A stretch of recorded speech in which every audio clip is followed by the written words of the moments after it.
Hey guys, welcome back to the weekly crypto market recap. Number, what is it? What number is it? I We think on? four. Well, well, we're pushing along, so you know it's it's good. But how's it going? Well, we have Icarus here of Alexandria, and also myself, AI Zoro. So yeah, it's been an interesting week. Yeah, you can say that. Yeah, no, even just starting off with Celsius filing for Chapter 11 bankruptcy.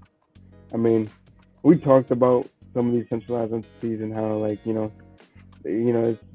could trust their word, but like, their word only goes so far, and like, they're gonna take advantage.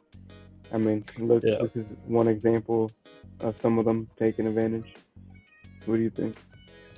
yeah. I think this is interesting from multiple aspects. I think it's it's interesting that someone like Chainlink God is tweeting this because I recently saw some FUD that like all the Chainlink reserves were stored at Celsius, so Chainlink was Yep, pretty much dead. And for a second, I thought, please let this not be true, but no, it wasn't true. And I think that's good. also their proof of reserve could help with this. Like I think it's way less likely that something like a bank run happens because people are essentially scared in a bank run that the bank might not actually have their money, so they want to withdraw while the bank still has money. But if you can see and kind of to go further on that, that kind of creates this self-fulfilling prophecy, um, which again has to do with the kind of the theory of reflexivity, which is interesting of itself, but that's a whole nother topic. But Yeah, basically, you get a self-fulfilling prophecy, where because everyone is just withdrawing their money from the bank, then the bank is actually becomes insolvent. But if you have this kind of proof of reserve, verification that Chainlink offers, then users can just, they don't have to trust a certain entity to hold their funds. They can just look at exactly. if the entity actually does have the reserves, and if they see like, all right, yeah, this entity actually does have the reserves, then I think a bank run is less likely to happen. Right. So yeah, that could be interesting. I could really see like the remaining entities in the space that are similar or might be similar to Celsius, wanting to implement something like that, because then obviously uh, something like a bank run is less likely to happen. Um, and then also, I guess, relating this to rumors that Coinbase might be next, I think that is Yeah, that's true. is kind of funny because I think Coinbase is definitely a completely different thing, and doesn't seem Really. that likely to me um, that they would go bankrupt in the near future. But what is your take on that? Well, they literally went as far as, to go public. Not many other crypto companies you can say have gone that far. Yeah, So like they must have something, that these others don't. That like, enables them to, like not only go public but like even do everything they're doing right now. I mean, I remember when they couldn't even offer their like, Coinbase Lend program. Like it's like they're limited in so many ways, yeah, and like even like, some of these, government entities trying to like, trying to force them into, selling them like like customer data, like, which is, it's only because of the position they're in. It's not like they can go to KuCoin or something and do the same thing. you know yeah, yeah, but like it goes both ways. Like KuCoin they hadn't gone public. They're not getting all these offers from so many different, places, for funding, and they're not really, they don't have the same market share, and it's, yeah, you're right. It's true that like something like Celsius may like go, bankrupt could, allow for the thought of others like Coinbase going bankrupt, but they're not the same. Like that's like saying like because UST fell, then like something like USDT or USDC is Yeah, gonna fall next. Like it's yeah, not the exactly. same. Yeah, I think that's a very good comparison, and um, I think a lot of people get too eager with sentiment in the sense that obviously you get the euphoria at the top, and uh, Right. yeah, that's obviously not a good thing. But the same thing goes for kind of the bear sentiment at the bottom, Exactly. where people even try to FUD something like Coinbase. I'm not saying like that's the top bottom signal, but yeah, it's definitely a bottom signal. Yeah, I agree. I mean, like how you're saying, like there's gonna be peak euphoria, there's gonna be peak fear, and then people trying to Yeah, put as many things as they can because of things like this happening, and it's fine. They can think that, but like at the end of the day, this is just a system that is being stress tested, and like it makes me more bullish in a way where like centralized entities like these are going down, whereas like DeFi protocols are working as is and doing what they intended to be doing. yeah, And that's just great. yeah. And I think to quickly get back to the to let's say an explanation of why, for example, USDT and UST are not the same. Like USDT, even if you think it's sketchy because there obviously have been some rumors that they might not be fully collateralized or whatever, and I don't know exactly if that's true or not, but we can all agree if you have half a brain cell that basically there is not an inherent arbitrage opportunity between um, USDT and another coin like there was with UST and Luna. Right. So yeah, because that doesn't exist.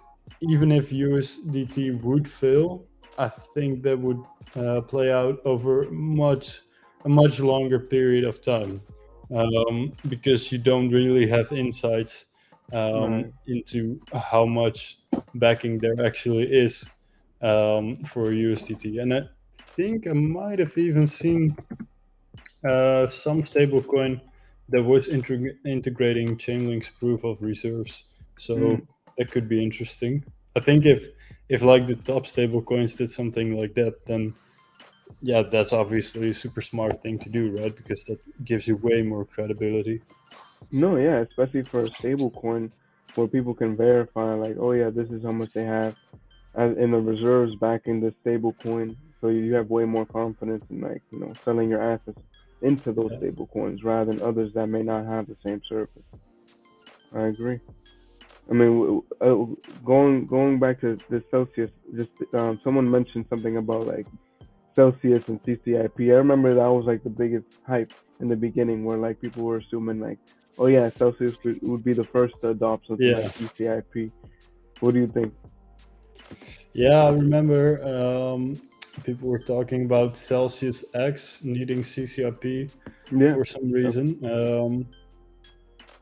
I never got really, excuse me, I never really got much into the Celsius X thing, so I don't know exactly what that was about. But I mean, yeah, if Celsius is filing for bankruptcy, then like this tweet, that I think it's pretty unlikely that Celsius and CCIP collaborating. That will obviously not happen, in right, my right. opinion.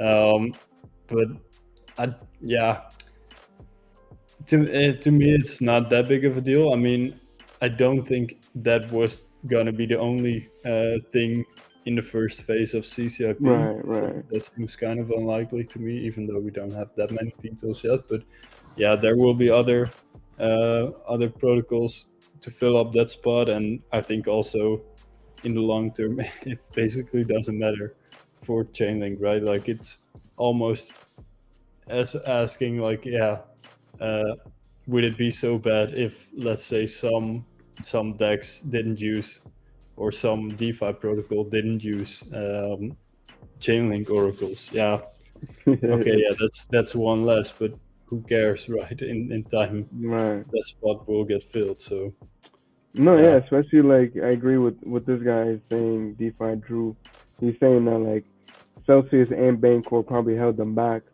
and like it was just something that everybody was like looking forward to. Everything that Bancorp was saying with like you integrating Chainlink staking in some way, where like you would earn yield for providing liquidity and also staking, and also like how you're saying with Celsius X, integrating CCIP.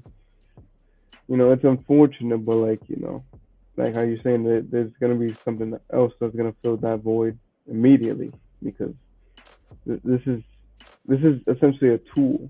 Like you could, some could decide to use it, some could not. It's up to them at the end of the day. But yeah, like the ones that understand it, they know that this tool is necessary, and most things that is going to be created and built within this space. So, man, yeah, I think it isn't that big of a loss, to be honest. Yeah, no, definitely not.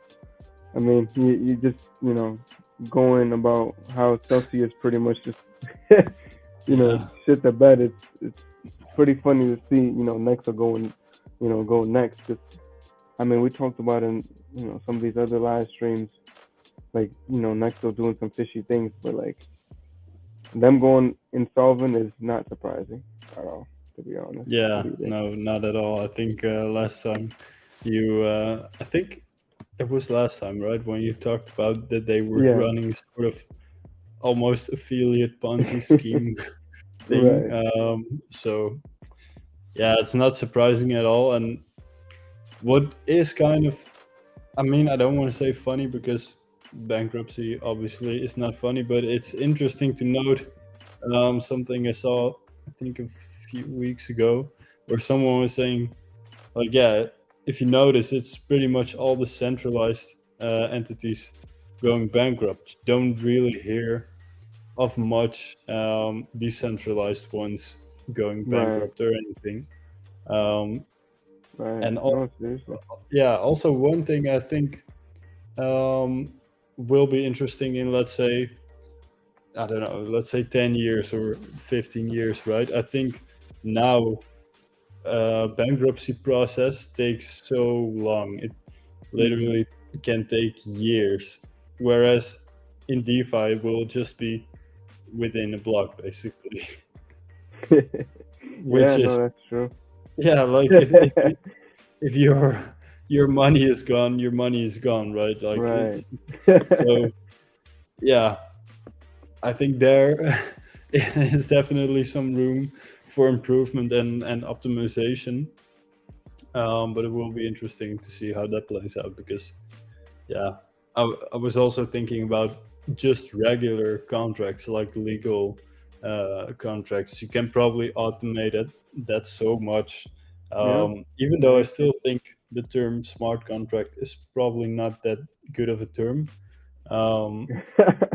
There still needs some improvement. Definitely. But I think like legal firms can save so much money if they just if they pretty much don't need, let's say, a part of their staff for writing contracts, because you could essentially have people just put contracts together with parts of kind of almost like presets, right? Like you could have a preset part for or you could have a preset for this part of a contract, and ultimately all these parts could be made, I guess, in some cases could be made into a smart contract where things just get automated and you don't need people to do all these kinds of things. So yeah, I'm looking forward to less paperwork and more code, basically. Yeah, I agree. I definitely agree.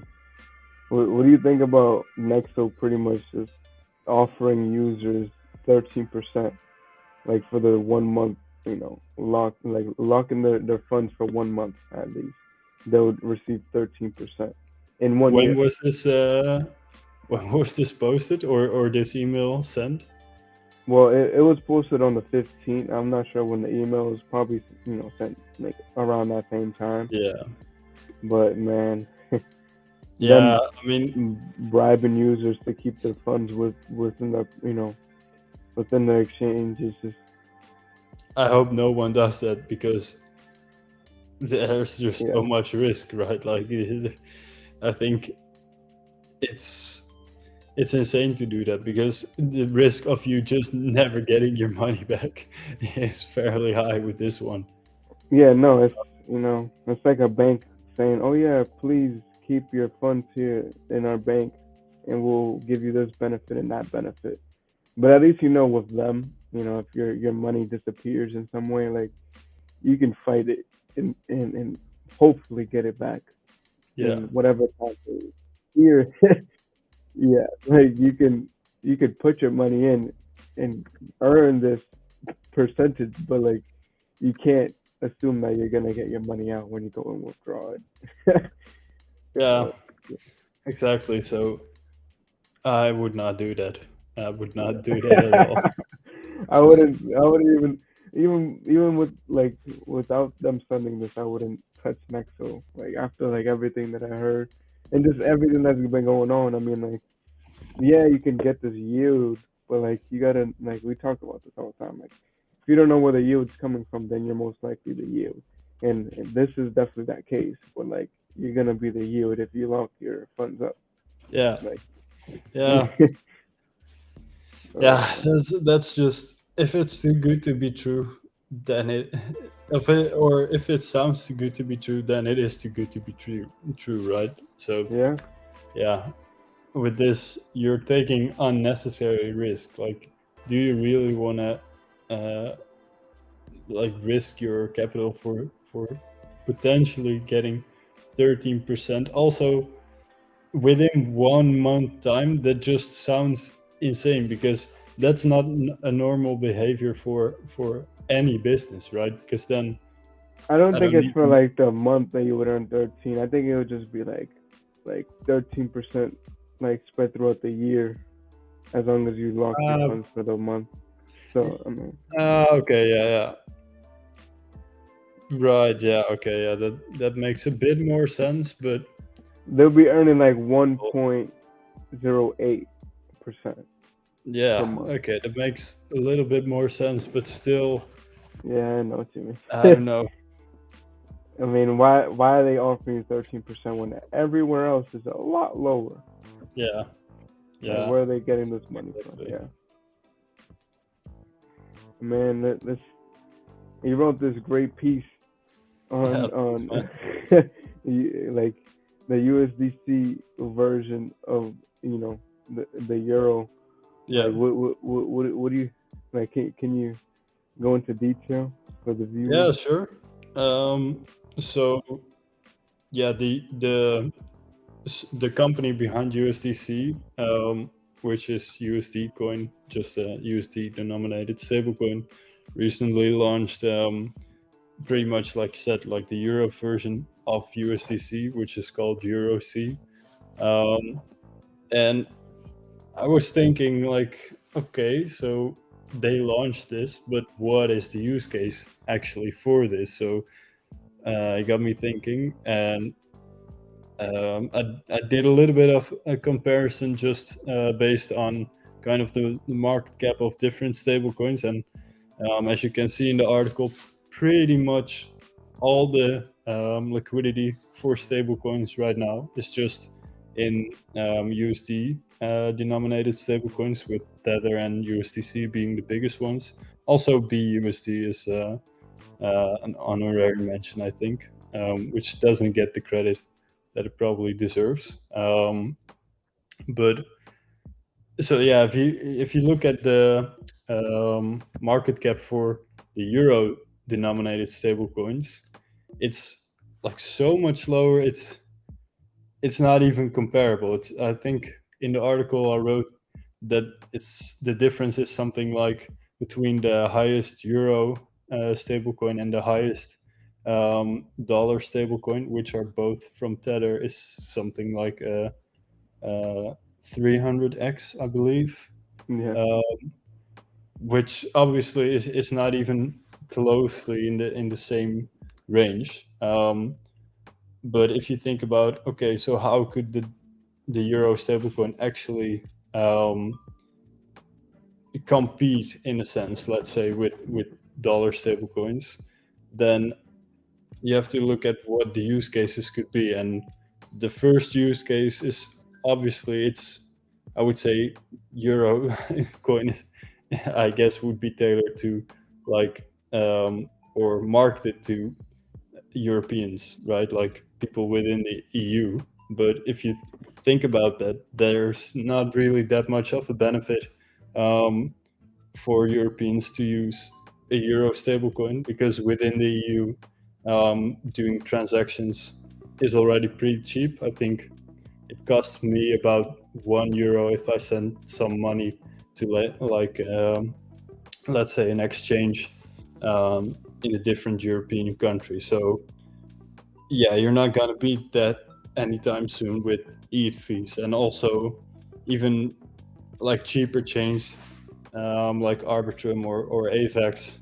Yeah, it might be a little bit cheaper than that, but also not that much. And also, just having to deal with crypto is probably not worth the hassle for most people if the alternative is just paying a €1 fee. And then, yeah, there are also a lot of other options already, at least within countries. So you have things like similar apps to Venmo, where you can just super easily, instantly send money to someone.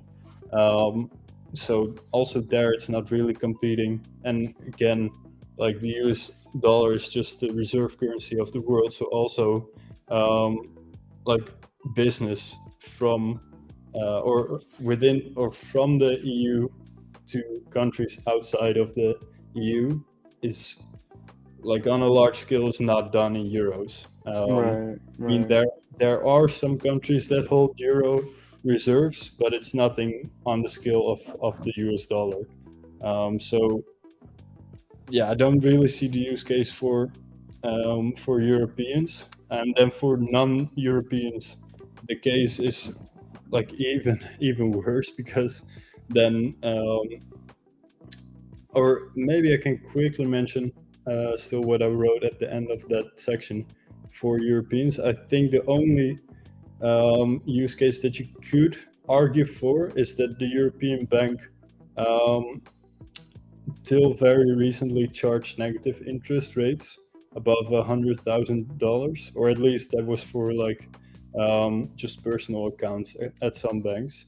So you could say like, all right, I'm gonna hold my money in this euro coin where I don't pay the negative interest. But then, since euro coin is not yet regulated, or the Circle doesn't have the licenses yet, like the EU could just say, all right, you have to charge this negative interest for balances above €100,000. So also there, the case could be made that it's not that strong of a use case. Yeah, but that will be interesting to see. And I think if that happens, that could give us a bit of insight as to what would happen with a CBDC. But yeah, we're obviously not there yet. But that could be an interesting indication. As for non-Europeans, I mean, yeah, basically, if you're in a country like, let's say, for example, Venezuela or Argentina, where there's just massive hyperinflation, and you want to save in a different currency than your own, right? Then you don't want to. If you're already choosing a different currency than your own, you're not gonna choose one that's just a bit better than your own. Right. You're gonna choose the one that's the absolute best. And Right.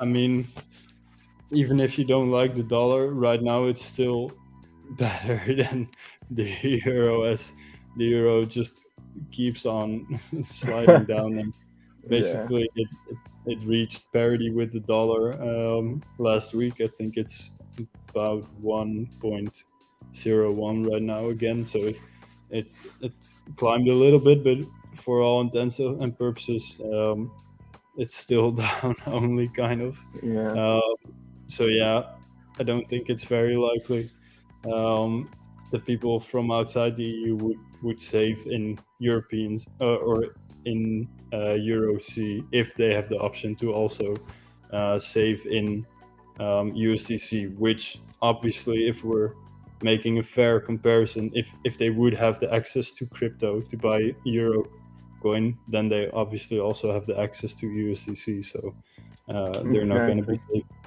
Exactly. saving in EUROC. Then, as far as DeFi goes, yeah, like I wrote, you could pretty much do all the same things with EUROC as you could do with USDC.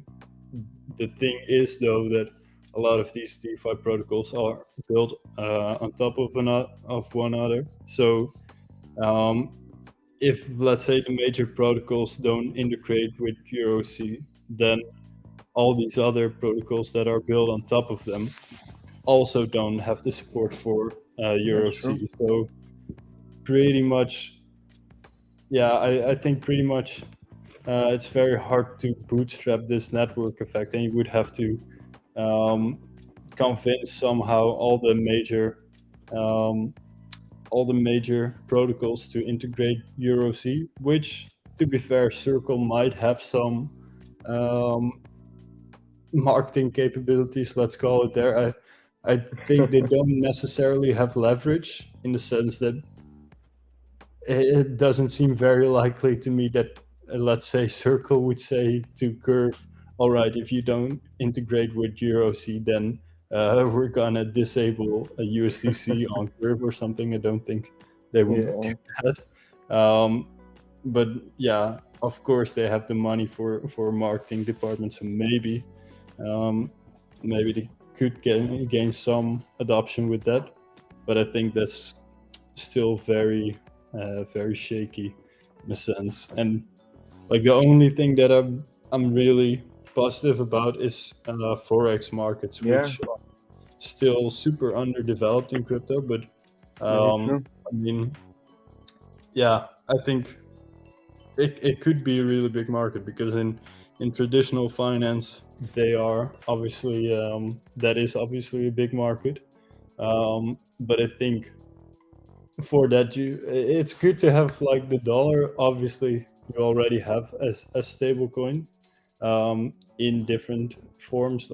Obviously, you have different stable coins. So if you have a more liquid, also let's say euro stable coin, then you could start to create this forex market. But it's kind of a chicken and the egg problem, in the sense that the forex market doesn't really start to pick up until there is enough liquidity, I think. And then this liquidity won't exist for euro C if the only use case is forex, right? So that's true. there's a kind of infinite loop, because, like I said, I think pretty much the only use case right now would be forex. But yeah, it will be interesting to see how that develops. And then as far as the CBDC goes, I've heard some rumors that USDC might be used as kind of the CBDC for the United States. And I mean, there are some kind of breadcrumbs that you could think that gives some legitimacy to that idea. But I just don't think that would happen for the European Union. Most of all, because it would be, I think I mentioned that a little more down, but basically, I think it would be insane for the EU to give control over their money supply to like an American company, right? Like Yeah. that seems so unrealistic to me. Yeah. And then the other big point is that in general, the EU is just kind of slow with integrating technology. So I do think that the EU might be quicker to integrate CBDCs than the US, since they don't have the reserve currency status. So they might have less to lose.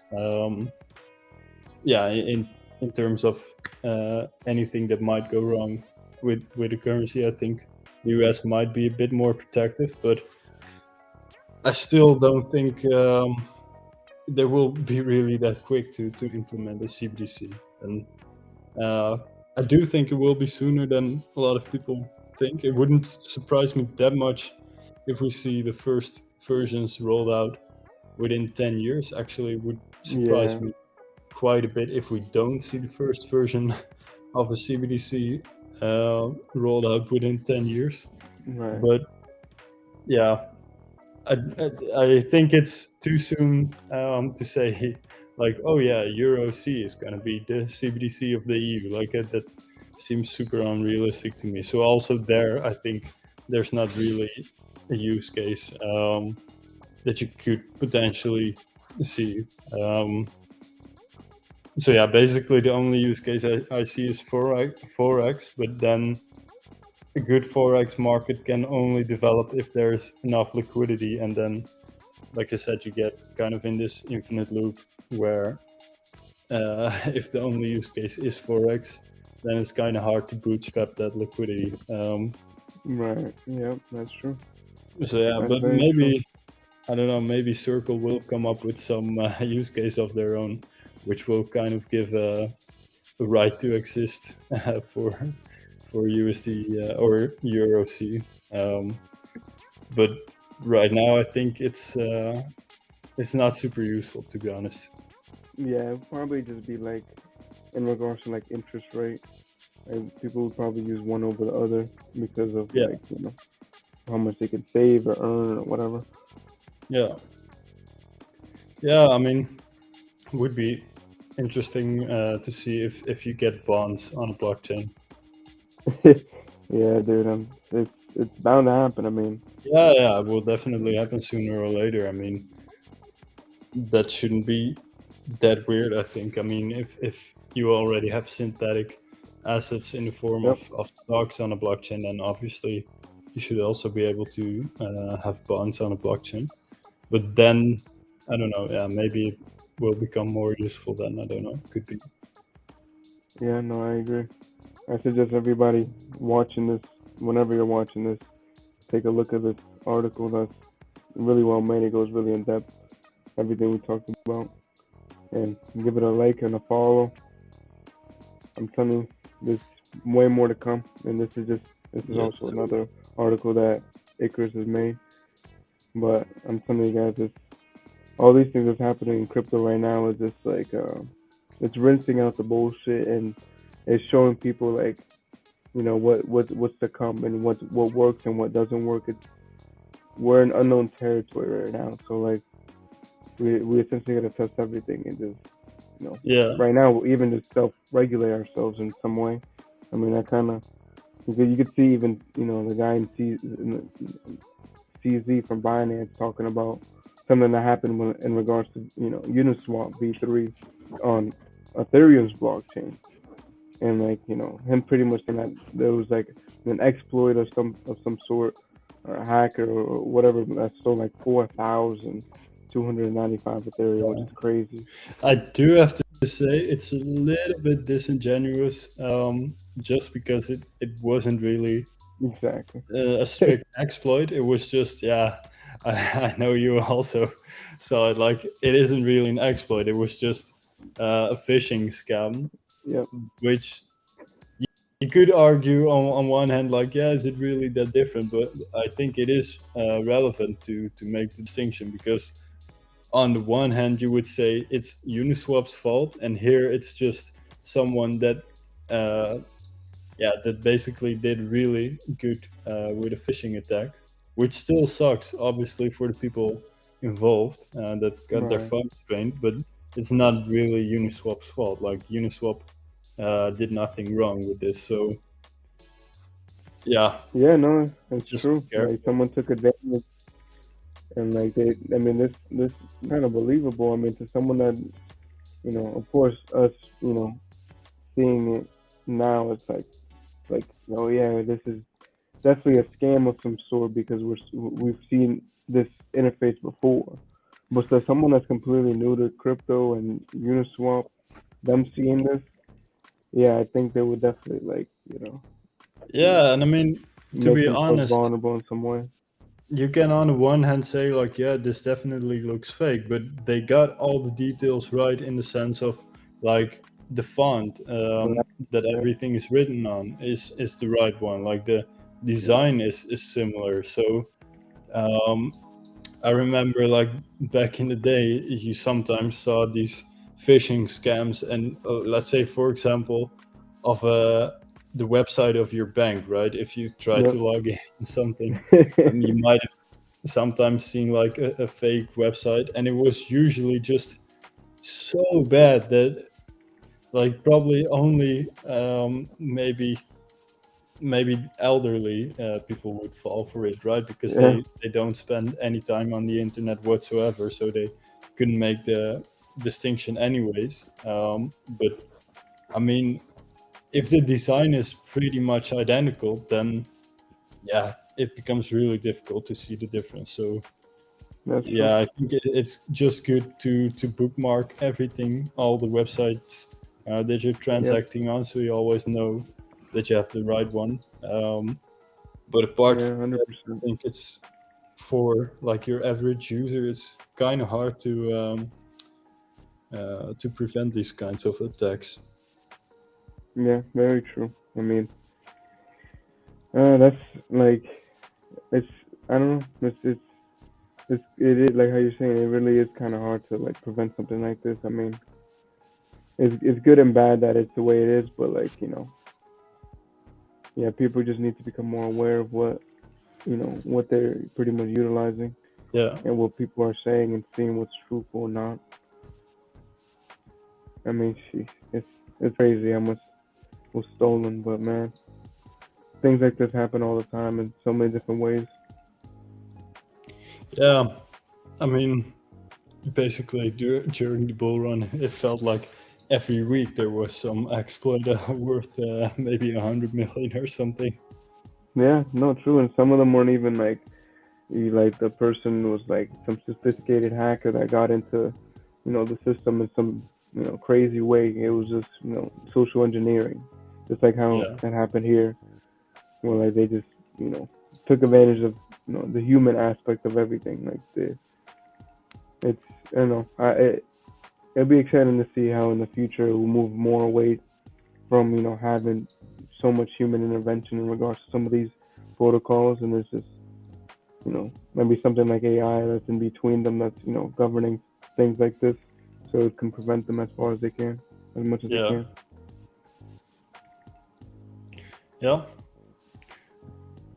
Dude, what do you think about a YouTube competitor, actually decentralized YouTube, finally coming out on something that's like I like the concept of Lens protocol so much. Like I remember talking to I Jesse about it like a while ago. I think if they can, um, as much as possible, abstract away the whole crypto layer of it, Hmm. um, and they work together with like the bigger YouTubers, then I Yeah. could definitely see it pick up because so many YouTubers have like complained about YouTube policies. So I No, could I hundred could percent. see it work, but I think it's also not super reasonable to expect all the top YouTubers Yeah. suddenly being like comfortable with using or interacting with like a blockchain, right? Because it's still Yeah. not super user friendly if we're being honest. So Yeah. No, um, that's so true.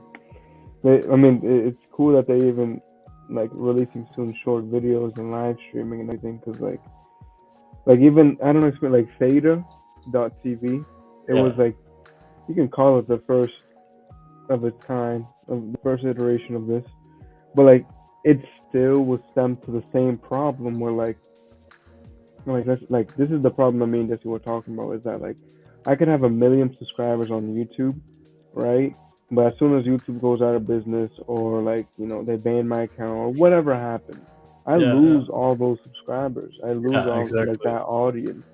And like something like Lens Protocol, it solves it where like instead of users like following you on so many different social medias, they just follow you on one, which is like the Yeah, base layer for all of them. So like that's the problem with Theta too, where like it was still running into that problem where like, yeah, I may be a big YouTuber with all these followers on this platform, YouTube, but I can't bring that to Theta. So like how you're saying, like we will need some more traction in that regard. But like here, I see it gaining it a lot quicker because of them solving that problem. And like right. it's not like that. Like, oh yeah, let me go on YouTube because I'm a user of YouTube and subscribe to these specific YouTubers. No, like you could be a user of many different platforms at the same time, and because it's specific content creator, you love his content, like or whatever it is, their content, you follow them, then you're following their profile, and that profile is on all these other platforms, YouTube, you know, like a decentralized Twitter, all these different things where like it's it's it's it's perfect because Yeah, like it's almost like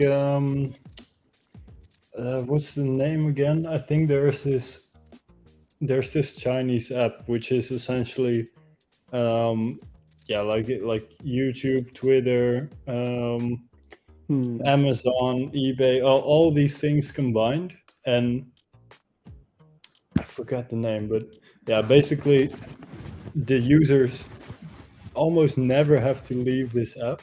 Um, hmm, and it's just this one big thing where they have one profile. And what you're describing is not entirely the same, of course, because you still have different websites or protocols or whatever you would want to call it, different social medias, but you hmm, have one account connected to all of them. And yeah, that aspect I do really like, but I think there is also paradoxically kind of that centralization risk of if you have the same account with all these different services, why wouldn't all these different services just merge into this bigger thing that is maybe run more efficiently or whatever?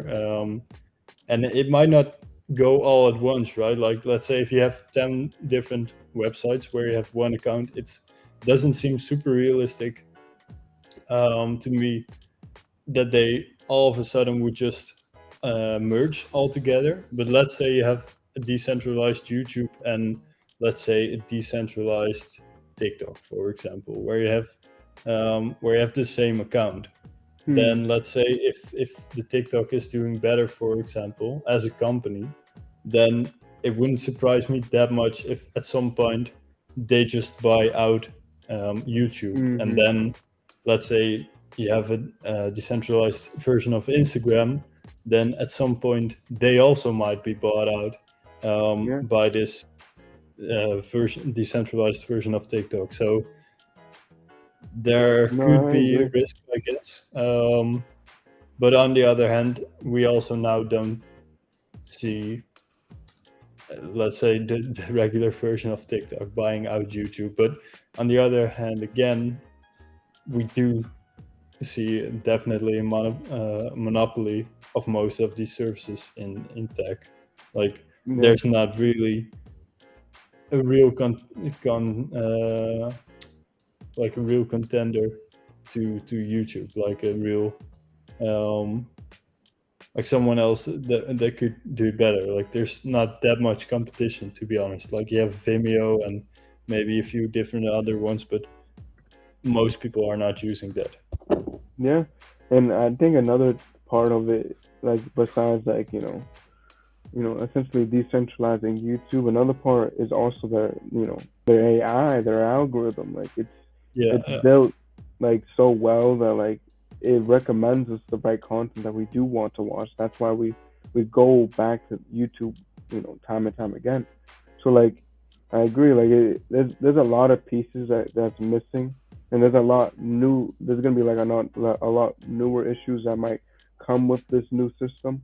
But I mean, shit, like I don't doubt that it will definitely get to that point where like it will replace something like YouTube, and and I mean, we're introduced with new issues, but they're better issues than the issues we're encountering right now, if I could say that. yeah, You know, like even like this guy talking about like what I was just saying, like with them also needing like an AI that personalizes content depending on the user. That AI can like let's say be like a decentralized AI, right? That like it's yeah, not limited to just one platform like on YouTube, and there's a different one on Instagram and a different one on each varying different social media. It could be one that spans between all of them, and yeah, like that personalized content can be more in depth because of the fact that like the social medias, like the profiles at least are not separate. It's one. It's just the different applications built on top of them that are different with different teams. But having that same AI the same way could be really it could be just as interesting. And I think that's where like we really can like become better than YouTube in some way. yeah, yeah. You would think that the more people would work together on something like an AI, the better it would get essentially. But maybe that's uh, that's a good topic to talk about for next Yeah. time.